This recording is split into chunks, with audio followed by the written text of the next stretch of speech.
Morning. It's nice to see you all on this gray day. I know it keeps people like asleep because it seems like the sun never came up after these like super, super bright, warm days we had. And then today it's like, oh my goodness, what happened? Yeah, even my dog was like, I'm not gonna take a walk today, thank you. So I'd like to welcome you all to the Unitarian Universalist Fellowship of Pottstown. Welcome to all of you who are coming here today in the sanctuary. Welcome to those of you who are visiting with us online. And welcome to those of you who are visiting us sometime in the future on YouTube. With all of the choices we have for Sundays and for every day, we're really glad that you came to choose to be with us. So this morning, I'd like to send a shout out to Justine Braun as our technology lead. Thank you so much. And we do not have any musician today, so I'm going to ask you to use your talents to sing. I picked 3 songs that may or may not be familiar. Are we doing Genovese Lopez Browns? Because I can help you do it. That would be awesome. I wasn't even thinking that we would get that far, but I would love to hear It's Around. It's one of our favorites. All right. Okay, so Jonah Nobis Pacem, that's around. For over 50 years, the UUFP has been a liberal religious voice in this area. As UUs, we believe that it's okay to not have answers, and it's important to ask questions.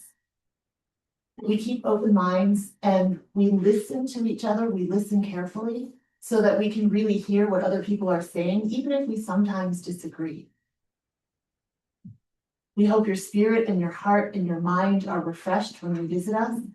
And we, most importantly, hope that we can keep our circle of compassion wide enough to bring everyone in.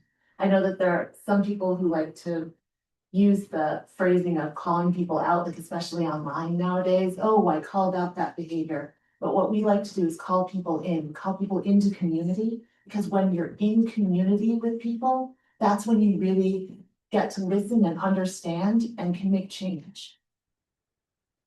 We come together this Sunday morning and every Sunday morning, not because we share a creed, but because we promise to support one another on our spiritual journey.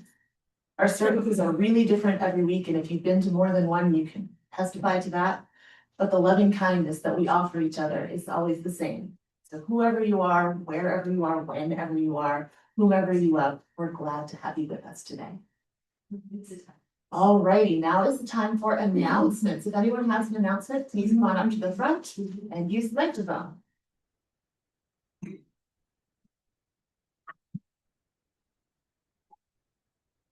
morning, everybody. I'm Clifford, and I'm going to be doing another fundraising cooking demonstration. I'm going to do how to cook the perfect steak. Because so many times steaks in restaurants are so much better because they know exactly the steps involved on cooking a really great steak. And I'm going to do 3 different cuts, and of course, as always, some wine pairings with each one. And even one of my favorite little potato dishes. So hope everyone comes. It's a fundraiser for the UUFP, and hope to see everybody there. Of course. When is it? Yeah, it's Saturday, June 20th at 10 a.m. till about 2. We should have eaten all the steaks by 2.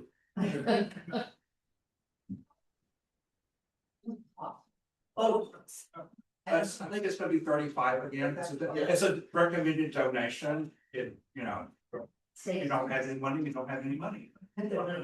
Enjoy it. I'm Sam, I'm on the Buildings and Grounds Committee. 2 weeks ago, we started the first mowing, so it'll be done every other week. It's $90 a mow this year, which I think is still fairly reasonable. I haven't looked to see what other people are charging. When I first did this, one company wanted $350 per mow, which was an awful lot. So anyways, but I just want to let you know that started. What else? Still formulating upcoming projects, necessary projects. The board is tasking with John and myself prioritizing the task. I do have one company coming out tomorrow to give an estimate on replacing the furnaces in the central air, one thing at a time, because I know it's going to be expensive. It is a little difficult finding people because we're considered commercial. So not a lot of people do commercial, central air replacement. I'll also be looking at with the furnaces, having them help me compare between continuing with the heating oil, which is, we found out is expensive this year, versus connecting to the propane tank. We have propane hot water heat at our house, so it works out pretty good. It is a bit cheaper than heating oil right now, but that is subject to change also. So that's it. Thank you.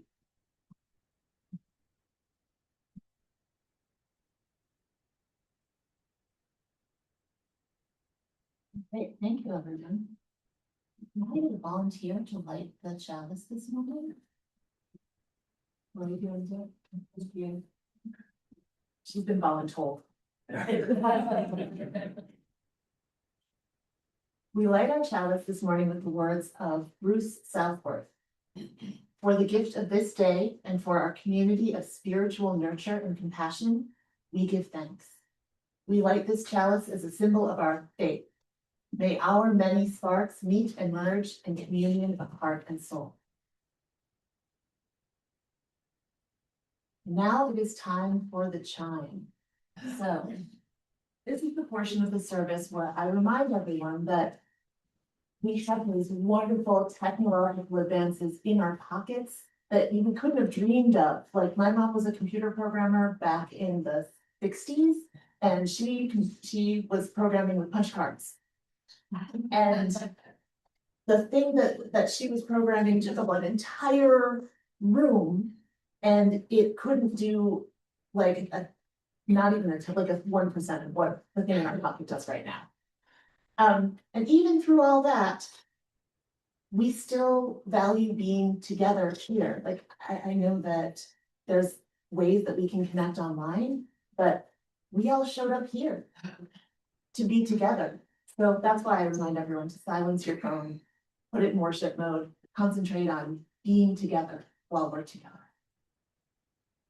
So now let's drop our shoulders, close your eyes if you wish. Settle yourself more firmly into your chair. Take a nice deep inhale through your nose. Let it back out.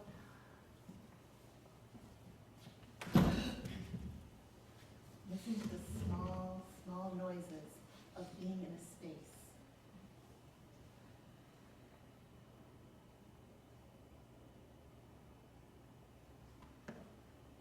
How many of you actually get to hear silence during the week, ever?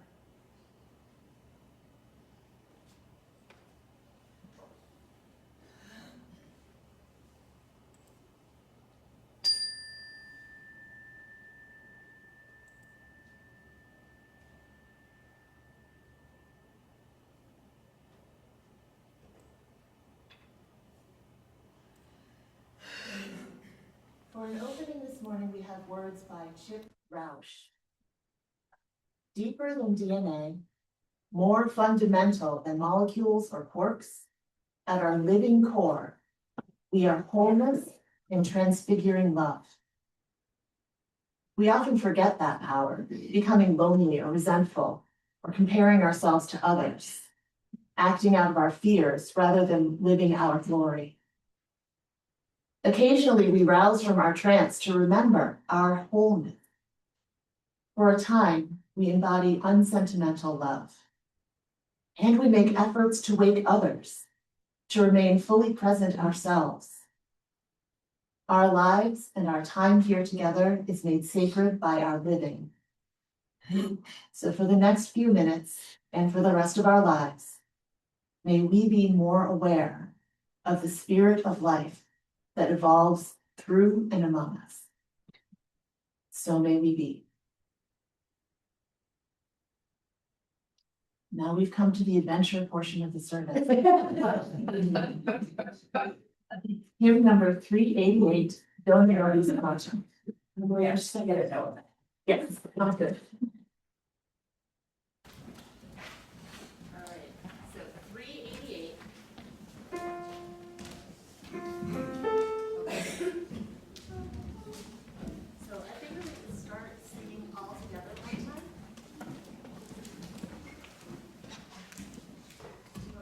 Sure, okay. So, I guess I'll just start. So there are three parts here, and you can join in whenever you feel comfortable.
Everybody, we did great. I was not expecting my allergies to.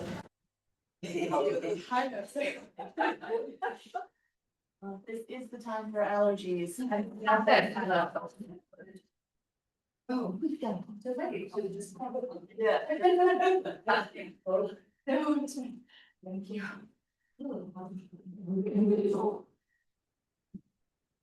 Right, so the next thing we have is a reading, and this is a reading from Ralph Waldo Emerson, who is one of the Transcendentalists. There's actually a bunch of different readings from the Transcendentalists in our hymnal, but this one is one that's very short and most people agree with. It's number 661, The Heart Knoweth.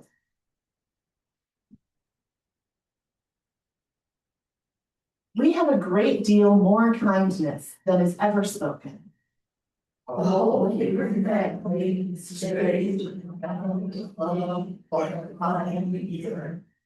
how many persons we meet in houses whom we scarcely speak to, whom yet we honor, and who honor us.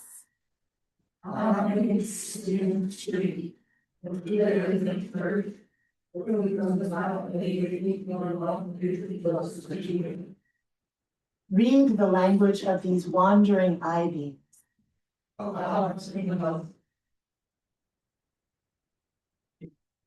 All right, and now it is time for a story. So if there's anyone who feels, yeah, okay. Fair enough, well, Cordelia's here, she's sitting out somewhere, watching her phone. And she doesn't believe in connection. All right, I do need a volunteer though. Or if for what? Just to open a card. It's a card that has to do with the. All right, so everybody watch the card as it opens. So this was, yes, this was gonna be like up in front and very cute, but. Now or yeah, go right ahead.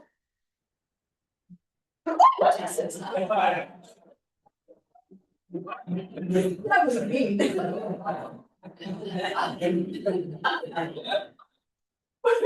So what was it?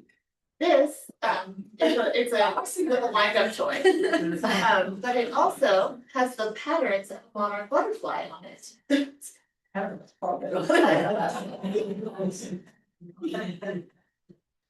So when you wind it up, it flies.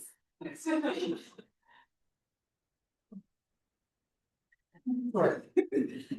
was a lot more serious. Oh, yeah, you put it into a car and wind it up to 40. So today, I'm gonna actually go over to this one here. Sorry, making it hard for Justine. So the story of the monarch butterfly is one of life's greatest mysteries and miracles. Every year, monarchs migrate south to places like the mountains in central Mexico. And then in a few months, they migrate back north again. The longest distance that monarch butterflies are known to travel is from Ontario, Canada, down to central Mexico, a distance of about 1,800 miles. And mind you, they are this big. I wouldn't go 1,800 miles. The butterfly is one of Earth's most beautiful and graceful creatures. And the monarch butterfly, I think, is the prettiest of them all. It has the bright reddish-brown wings with white dots, and it's got a black border. But the monarch butterfly was not always so beautiful. And reddish-brown, they're kind of orangey, that's what I think of. Before the monarch butterfly becomes a creature that you and I picture when we think of butterflies, it goes through several stages. If you have read The Hungry Caterpillar, you're familiar with those stages. First, it is an egg laid by its mother on a milkweed leaf. Eventually, it becomes a caterpillar. And then it hibernates inside a cocoon until it finally reaches adulthood and emerges as a colorful butterfly. This process of change is called metamorphosis. The creature that eventually becomes the monarch butterfly is not always beautiful, but the potential, well, maybe to other people, everyone thinks their baby is beautiful, so maybe monarchs are like, oh, caterpillar is adorable. The creature that eventually becomes the monarch butterfly is not always beautiful, but the potential to become beautiful is always there inside, just waiting to get out. We have a lot in common with the butterfly. Sometimes we can let ourselves say and do things that aren't very beautiful, things that show us at our worst instead of our best, things that can bring hurt to ourselves and to those around us. But each of us has the potential for great beauty. The beauty was given to us when we were created. The butterfly has long been a religious symbol that reminds us of the new life and positive change that's possible for all of us. So whenever you see a butterfly, may it be a reminder that beauty is within reach for every one of us. And we can all go out and be a blessing to the world. And we can all go out and startle our neighbors. I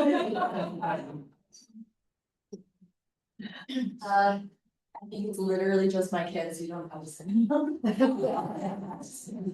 alarms. Well, I mean, if you guys are. Thanks for being over here today. Okay. We're so. I still think we should sing. Yes. Surround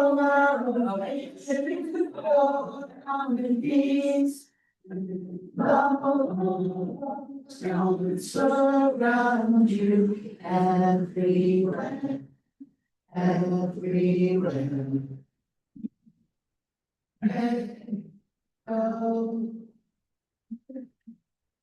I really do think it's worth singing that just to remind ourselves that we're all surrounded by love everywhere we go. Next, we have a reading, and this is The Invisible Thread. It's by Nathan Ryan. It's from 2021. And it is another Braver Wiser, because when do I read something that's not Braver Wiser? He starts with a quote. Maybe the purpose of being here, wherever we are, is to increase the durability and occasion of love among and between peoples. That's a quote from June Jordan. So Nathan writes, I don't have any particular affinity for school buses. I don't hate them. I just don't feel any particular way about them. My toddler, on the other hand, loves them. I mean, really, really, really, really loves them. He has a die-cast toy bus banged up, missing its doors and some of its wheels. And he carries that around with him, and he looks out his bedroom window in a desperate hope that a bus will come today. And as long as he could make sounds, he would squeal with delight when he saw one. Over time, the has transformed to school bus. And I find myself seeking them out, even when he's not around. I turn my head when I hear those distant screeching brakes, and they all have screeching brakes, don't they? I keep fleeting mental notes of which ones I've seen and where. Why do I do this? It's not because I care about the buses themselves. I do it out of some sort of subconscious instinct. I do it because I love my son. It makes him happy. And I like seeing things that make him happy. I have not argued with him about the carbon output of poorly maintained buses. I have not discussed the problems of overfilled and underfunded schools. I've simply grown to notice something that brings him joy. And doing that brings me joy. Sometimes love is simply letting someone else like what they like. It's the invisible thread that tethers your heart to someone dear through something as mundane as a school bus. This thread will transcend my mortality. It transcends intellectual discourse. The thread between me and my son, between any of us who searches for what brings joy to another person, exists because we love. And he closes with a prayer. God, please help us to recognize the threads of love that connect us to our ancestors and to sow new threads for future generations. May we know how to lovingly interconnect with one another, and may we be connected with you. Amen.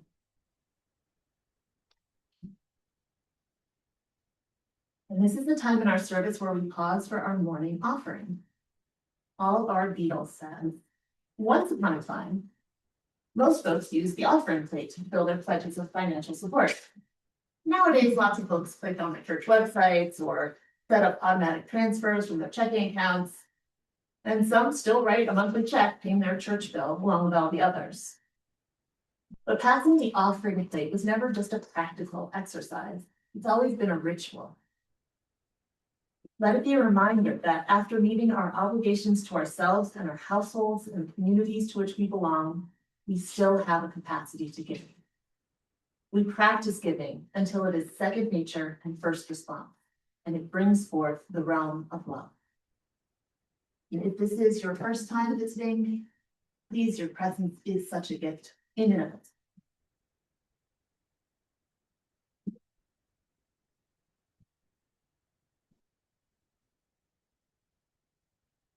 And you should all be grateful that I'm not making you sing From You I Receive, which is another round that's in the back of the book.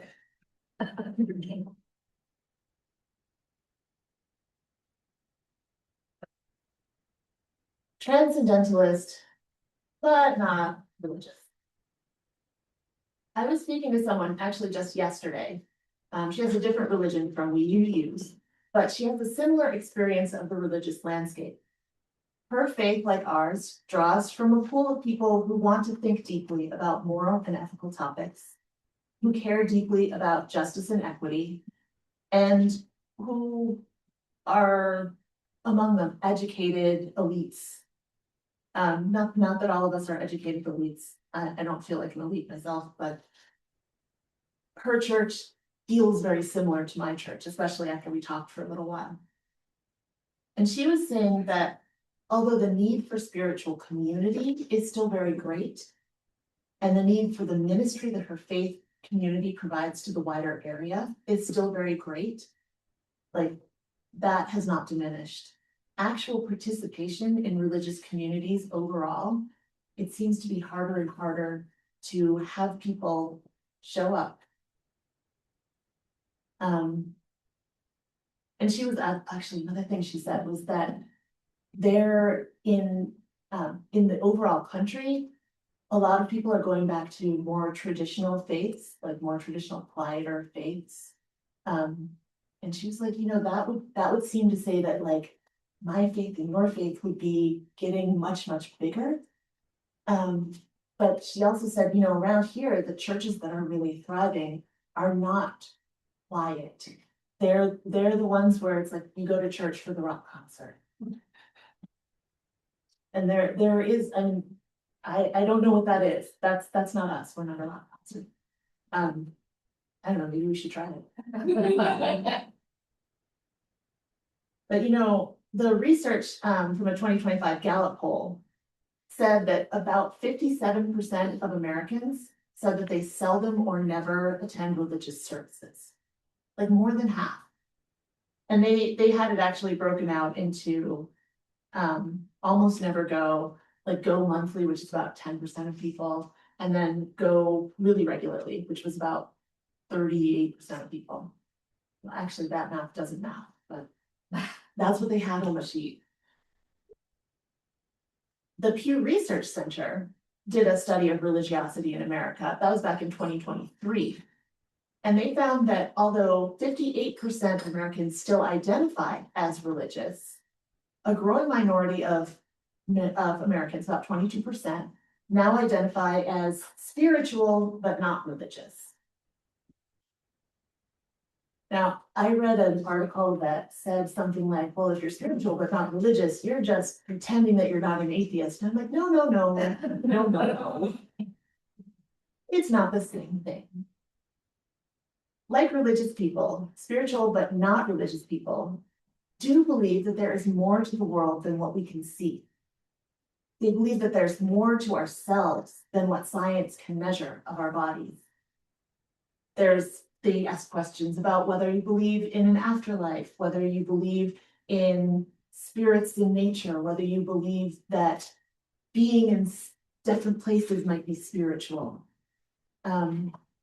People who identify as spiritual but not religious, although they identify as spiritual, they feel the connection to the world.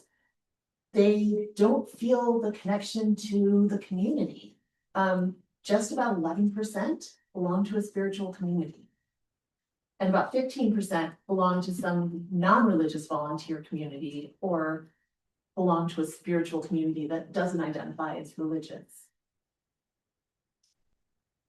But interesting, spiritual but not religious people are more likely than both religious people and people who are not either religious or spiritual to report spending time in nature and to report that spending time in nature gives them feelings of spirituality.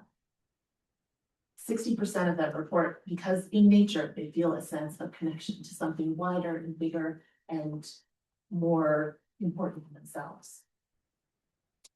And they feel a sense of connection.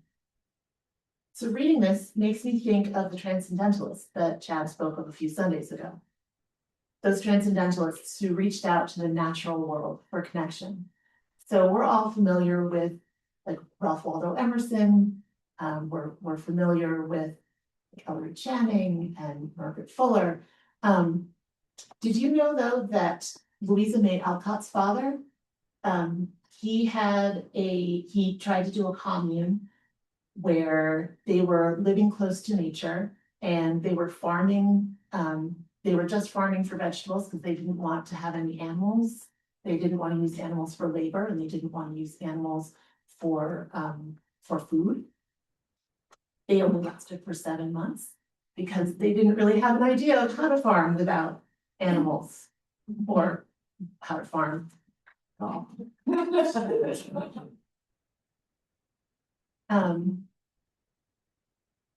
There are Transcendentalists who are known for championing ways of life that are close to the land. Ripley, who's another Transcendentalist, who's a little bit lesser known, he actually had one at a place called Brook Farm, and that was a little bit more successful. He did actually have people who knew how to farm who came to join, and that was very helpful. Transcendentalists are also known for like a reverence for nature. So if you read the text of the Divinity School, the Harvard Divinity School address that was delivered in Cambridge in 1838, he wrote that, there it is. Benevolence is absolute and real. So much benevolence as a man hath, so much life hath he. For all things proceed out of the same spirit, which is differently named. Love, justice, temperance in its different applications, just as the ocean receives different names on the several shores which it washes. All things proceed out of the same spirit, and all things conspire with it. Whilst a man seeks good ends, he is strong by the whole strength of nature. So when I describe Unitarian Universalists to others in my elevator speech, I don't know if any of you have an elevator speech, but my elevator speech tends to have a little bit of history in it. Like our movement grew out of Unitarians who were Christians but didn't believe in the Trinity, and Universalists who were Christians but didn't believe in hell. And even as I wrote that, I was like, oh, I'm once again defining us by what we're not.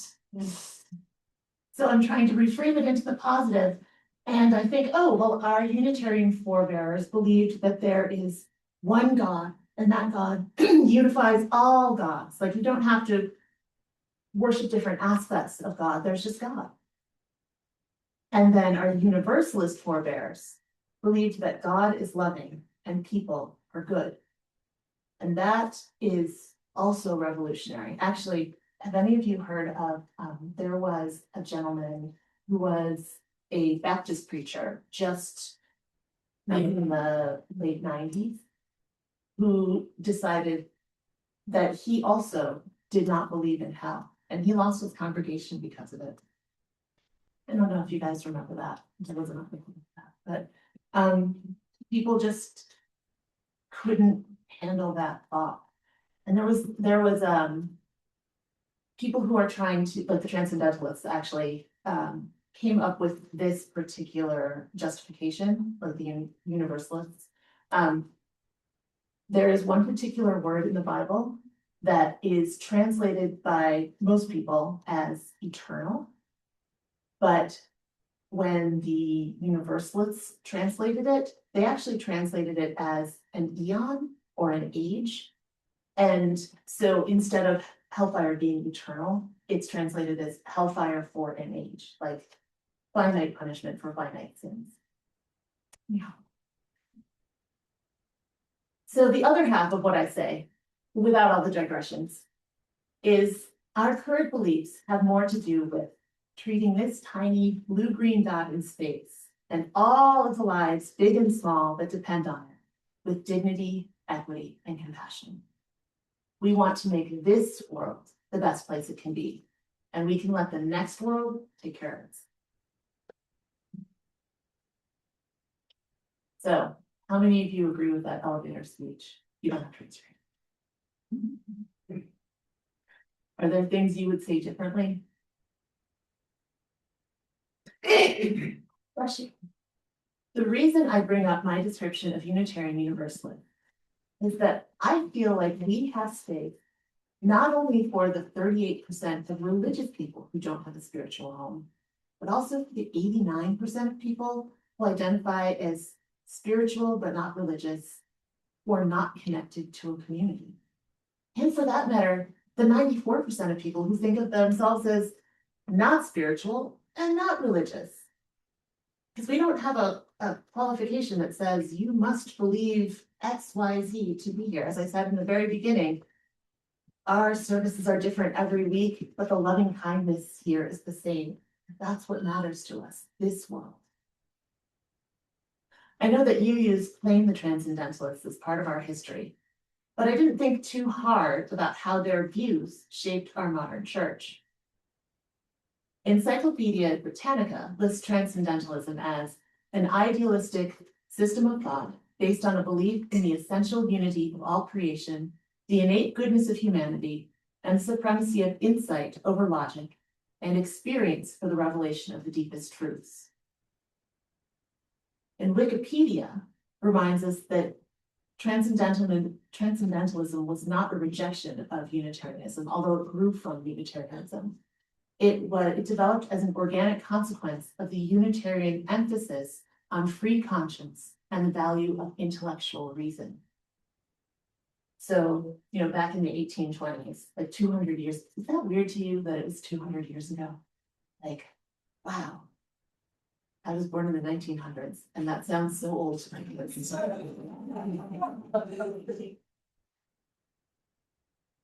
But Transcendentalists in the 1820s, they thought organized religion was too set in its ways and didn't allow for individual exploration and expression. And 200 years later in the 2020s, today's spiritual but not religious crowd, who are overwhelmingly young, they are believing, as Deepak Chopra says, religion is the belief in someone else's experience. Spirituality is having your own experience. So why does that matter? It matters because we each have an experience with the whole. We may not define the holy in the same way as the person sitting next to us, or it's the same way as the person sitting 2 churches over from us, but we each have an experience inside us that connects us with those tiny threads to all the people around us. And when we consciously choose to explore that belief, when we take our free and responsible search for truth and meaning seriously, we find that spirituality, like yellow school buses, can be found everywhere. The more you think about noticing something, the more you see it. That's why they say, oh, right after you buy a car, you see everybody else who owns that same model. But have you ever tried that with right after you open the door for someone, you notice all that? We don't, right? But maybe we should. Maybe we should start noticing those tiny little glimmers of people being kind to people. And then maybe we would notice those invisible threads that link us to those we love. Pierre Teilhard de Chardin said, spirituality is a core dimension of our humanity. We are not human beings having a spiritual experience. We are spiritual beings having a human experience. However we experience the connection with the holy, we are valued and we are valuable in this community. Our spirits are valued with our human experience. Our spirits are like that monarch butterfly, bright, beautiful, and capable of metamorphosis. May it be so. All right, now it's time for more music, everybody. Please join in singing hymn number 123 in the Gray Hymnal. It's Spirit of Life. I'll start us off, but you don't have to worry. We know this one. Some of us even know the Dusty or the Honey. All right, I'll be right back.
So now is the time in our service where we feel free to share our joys and sorrows.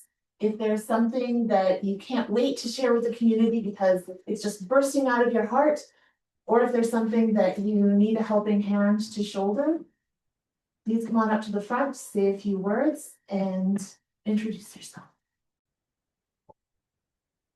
Well, this morning we are grateful to the members of our community getting out and doing cool stuff out in the world. I'm always amazed when people are able to take the work of their hands and actually make something that's like solid and there and real. I've often joked that if I ever got thrown into like one of the fantasy novels that I read, I would be toast because I don't have any skills other than typing.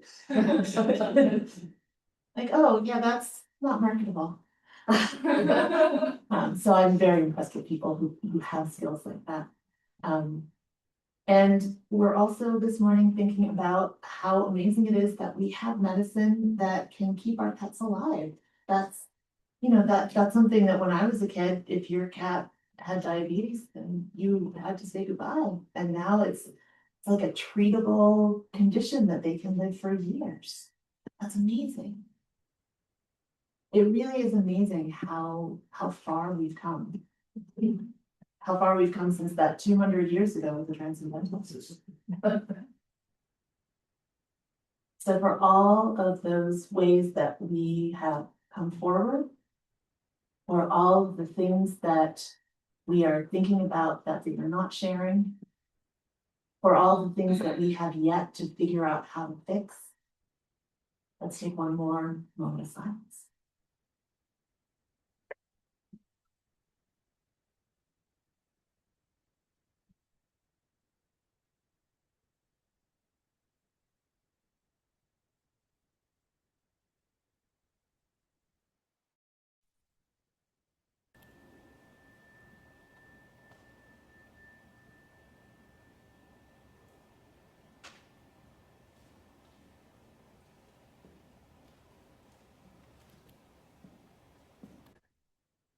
If you'll please join me in reading the child's extinguishing word.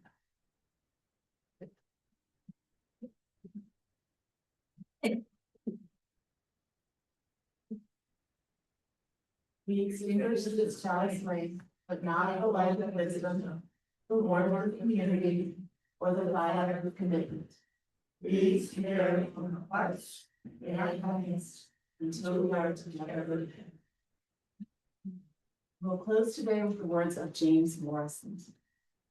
Within each of our hearts, there is the most glorious light. Go forth and let its spark help you understand what troubles both you and others. Go forth and let its light of reason be a guide in your decisions. Go forth and bring its ray of hope to those in need of help in both body and spirit, that they may find healing. Go forth and fan the flames of passion to help heal our world. Go forth and spread the warm glow of love, pushing back the darkness of the world. Go forth and share your glorious monarch light with the world. Amen. Shalom. Salam. Blessed be. And thank you for coming.